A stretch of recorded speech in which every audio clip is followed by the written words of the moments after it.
বস, লাইফে যদি সফলতা অর্জন করতে চাও তাহলে তোমাকে সবার আগে শিখতে হবে না বলা। কোন কোন মানুষগুলোর মুখের ওপরে না বলবে সেগুলো সবকিছু ঠিক করে নিতে হবে বস। কারণ যারা না বলতে পারে না তাদেরকে এই সমাজ প্রতিটা পদে ব্যবহার করে, কারণ তারা ভালো করেই জানে তুমি মানা করতে পারবে না। তাই একটু হেসে কিংবা আদর সুরে বললেই তুমি করে দেবে কাজটা। আরে বাবা, কাজটা করতে তো তোমার ভালো লাগে না, শুধু মনে হয় না বলতে পারিনি, কি আর করা যাবে, যাক করে দিই।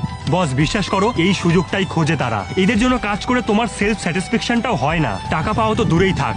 বস, সোজা না বলে দেবে, আর না হলে উপযুক্ত পারিশ্রমিক চার্জ করবে। করালে করা, না হলে ভাগ। যেমন বিভিন্ন চিত্রশিল্পীদের বলা হয়, এই তুই তো ভীষণ সুন্দর আঁকিস রে, আমায় একটু পোর্ট্রেটটা করে দিবি? হ্যাঁ, করে দেবো, কিন্তু আমার এক্স অ্যামাউন্ট লাগবে, সে যেই হোক, বন্ধু হোক কিংবা অপরিচিত ব্যক্তি।